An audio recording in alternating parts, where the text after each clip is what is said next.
સાબરકાંઠા જિલ્લાના હિંમતનગર ખાતે આવેલ કેવન ગામમાં યુવકને કરંટ લાગતા મોત નીપજ્યું હતું। હિંમતનગરના કેવન ગામમાં યુવકને કરંટ લાગતા મોત નીપજ્યું હતું, જેમાં કેવન ગામમાં યુવકે ઘરની પાણીની મોટર ચાલુ કરવા જતા કરંટ લાગ્યો હતો।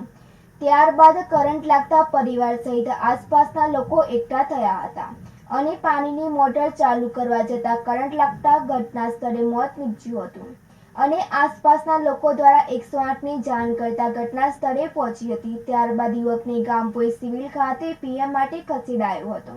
પોલીસે આ સમગ્ર ઘટનાની તપાસ ઘટના સ્થળે પહોંચીને હાથ ધરી હતી। સુરેશ થોરી સાથે તનિષા પરમાર, સિટી ન્યૂઝ, હિંમતનગર।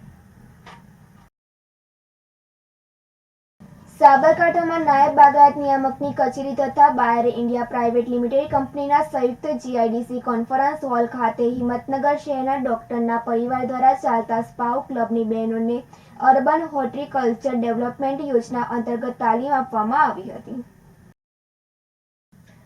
આ તાલીમમાં મદદનીશ બાગાયત નિયામક જે.એમ. પટેલ દ્વારા અર્બન હોર્ટિકલ્ચર ડેવલપમેન્ટ તથા કિચન ગાર્ડનનું મહત્વ અને તેના ફાયદા, કિચન ગાર્ડનમાં ઉગાડી શકાય તેવા વિવિધ પાકો, તેમાં ઉપયોગી વિવિધ મીડિયા સાધનો વિશે ખૂબ જ વિસ્તૃતમાં માહિતી આપવામાં આવી હતી। આ ઉપરાંત ગ્રો મોર ફ્રૂટ ક્રોપ્સ ઝુંબેશ અંતર્ગત ફળ ઝાડનું વાવેતર કરે તે અંગે જણાવ્યું હતું। આ તાલીમમાં ડોક્ટર મમતા પાઠક દ્વારા પોતાના ઘરે તૈયાર કરવામાં આવેલ કિચન ગાર્ડન તથા વિવિધ માઇક્રોગ્રીન્સ વિશે પોતાના અનુભવો રજૂ કર્યા હતા। આ તાલીમમાં 55 તાલીમાર્થીઓ ભાગ લીધો હતો।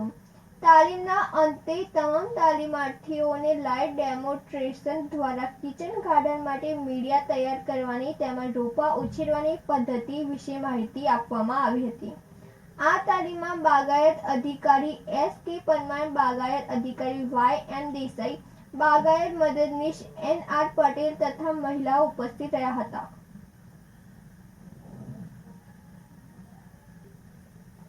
માહિતી બ્યુરો સાથે નંદિની જોશી, સિટી ન્યૂઝ, હિંમતનગર।